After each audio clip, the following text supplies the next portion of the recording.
Police officers of Reddit, what are you thinking when you see cases like George Floyd? Absolutely sick to my stomach. I'm a lieutenant in my hometown police department.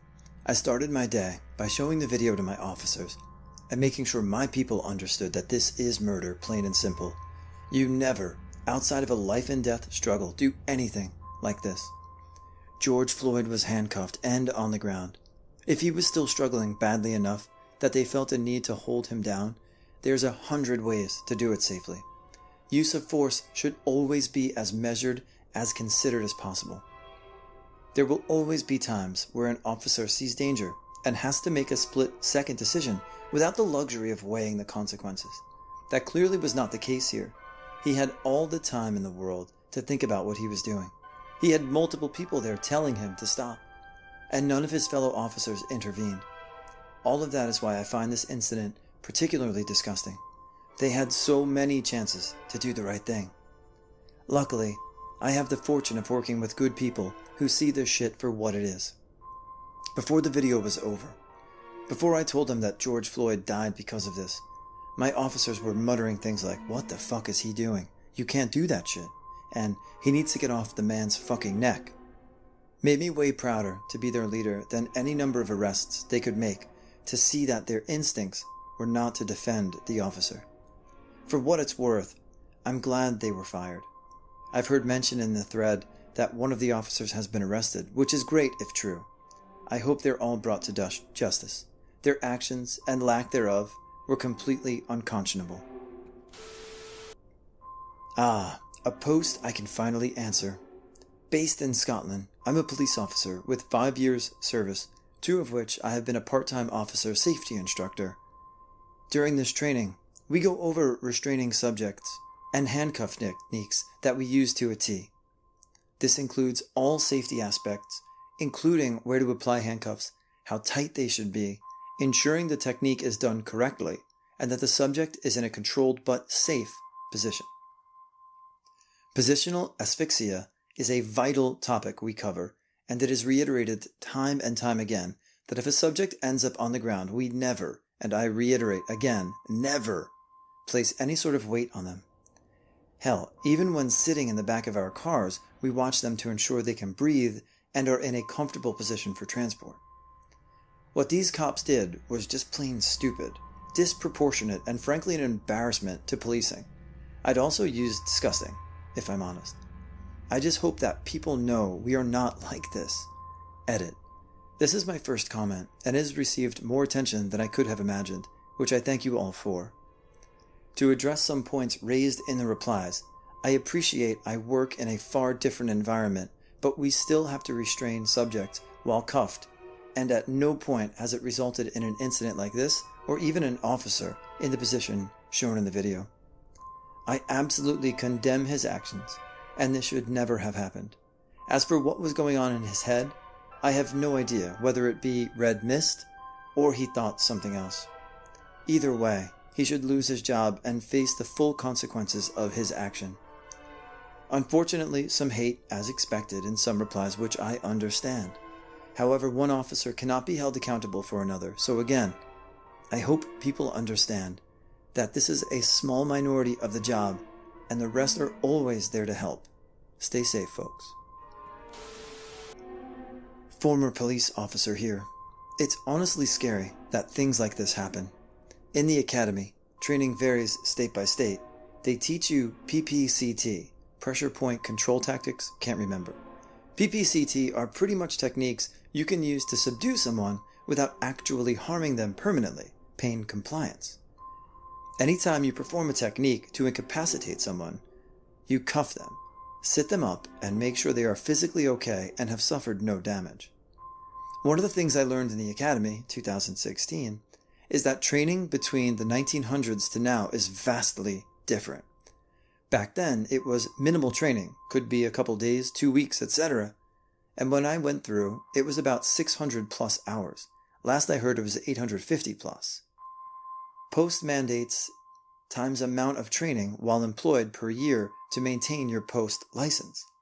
If you have a police officer from the 1980s, example number, that graduated with 100 hours of training, he doesn't get the same training that you get today. He gets to keep working with his 100 hours plus yearly acquired amount of training required by post. There's no reason for this to happen.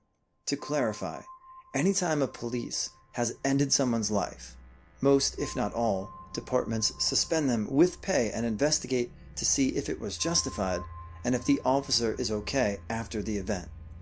My condolences go out to Floyd and his family. Former correctional officer. Once they are in cuffs, as long as they're not spitting, flailing about, or otherwise being extremely aggressive, that's a no-go. Even if they are doing the aforementioned, that's still a no-go. Yes, restrain them, but humanely. Sit them down or lay them on their side, but never apply deadly force once they're in cuffs.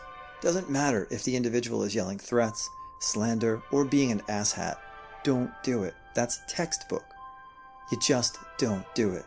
While I was in training, we studied the use of force continuum like it was scripture. Every day was a scenario. Every day there were pop quizzes. Every day we talked about it, discussed it, and made sure we all knew what it meant, what it was, and the proper techniques. Once they're in cuffs, that's it. No strikes, holds, or anything more than maintaining contact. Charge them all, lock them up, throw away the key. Charge the department for lack of training. Launch a third-party IA investigation into what happened, as well as into the IA department. Chances are there's a fuck ton of corruption. Size of the force shouldn't matter when it comes to proper training. End of story. Disgrace. I'm a police officer in a medium-sized suburban town in Texas. I've been in law enforcement for 14 years. I love my job. I love how I get to help people, and I love how I get to cause positive changes in people's lives. I love how 99.9% of the time my badge is shiny. Today my badge is not shiny. I'm tired of hearing the excuses given by other people for police officers' misconduct. I am tired of excuses being made for people who tarnish my badge. I am so tired of hearing how officers have a stressful job and their misconduct was a result of that stress. You know who else is under stress? The people who called us. That person whose loved one just committed suicide. The family who called us because they found grandma dead and now we're asking everyone questions. The 7-Eleven clerk who just had a gun shoved in his face. And even the guy we just put in handcuffs and told him he is losing his freedom. Sorry, but our stress is low compared to these folks. We might have to go into these situations, but we get to leave them and pretend none of that shit ever happened after our shift is over. I'm tired of hearing excuses for the bad police officers. I'm tired of the excuse, well, he puts his life in danger. Sure, I know we put our lives in danger. I've had guns, knives, and even swords pulled on me. I've responded to bomb threats, suicidal subjects, assaults in progress, robberies in progress, etc. You know who else puts their lives in danger? Firefighters, deep-sea fishermen, loggers, people who step foot outside their homes in Chicago. We are trained to deal with danger. We are provided with equipment and training to help us survive those dangers. Do I face an increased risk of not going home? Sure. But that's why I'm at an increased level of awareness at work, so I can respond to threats appropriately without panic or over-responding. I am tired of hearing about the thin blue line. I believe in the thin blue line. I believe in looking out for my fellow officers. I don't believe in hiding the misconduct or unlawfulness of other officers, and I've always spoken up. What many forget, standing behind the thin blue line doesn't mean concealing the misconduct of other officers. It means confronting those officers so they don't do something to ruin their lives, the lives of others, or violate the law or code of conduct. It means walking up to the officer with his knee on a suspect's neck and saying, "Dude, this is too much. Stop," before the officer commits murder. It means walking up to the officer who had been drinking all night and saying, "Dude, I'll give you a ride home." Instead of hiding misconduct, prevent it. Help your fellow officer not to do something to ruin his life or another's life. If you do see misconduct, address it. Take it to the appropriate level. Stop tarnishing my badge. We took an oath to uphold the law, uphold our ethics, and protect our communities. Sometimes that means arresting other police officers or holding them accountable for policy/ethics violations. This officer violated the rights of George Floyd and murdered him through his actions. The officers who were on scene and failed to act are just as responsible. There were multiple videos of this incident, and there is no real question as to what happened. For those folks who wonder what makes it murder or manslaughter, murder is the act of causing death to another human being through an action which is a reasonable person would know or intend could result in the death of the victim. Manslaughter is the act of causing death through an act which is reckless in nature. Every officer in America is taught about positional asphyxiation, and while some departments allow neck restraints, all officers are taught the dangers of neck restraints and are taught not to apply pressure to the back of someone's neck or head when they are proned out on the ground in handcuffs. Floyd was handcuffed with little resistance, and they were able to walk him across the street to a patrol unit. Floyd can be seen in a surveillance video falling to the ground next to the unit on the sidewalk side of the unit.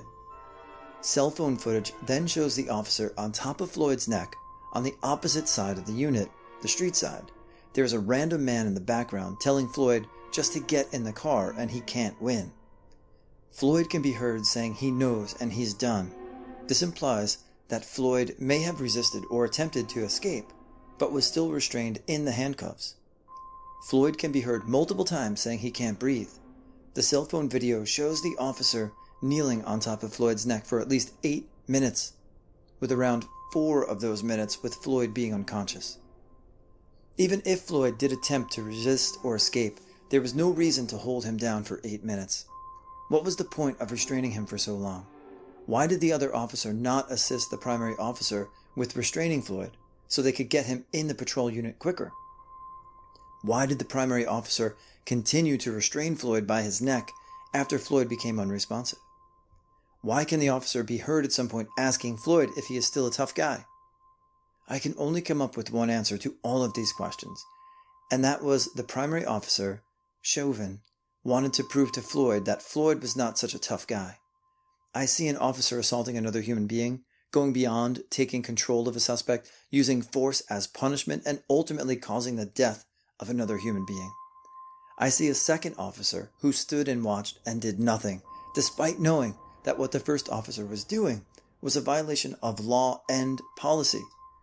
I see officers who were trying to get back at Floyd for running his mouth and resisting an arrest by using force they knew could result in death or serious bodily injury in a situation which did not justify using deadly force.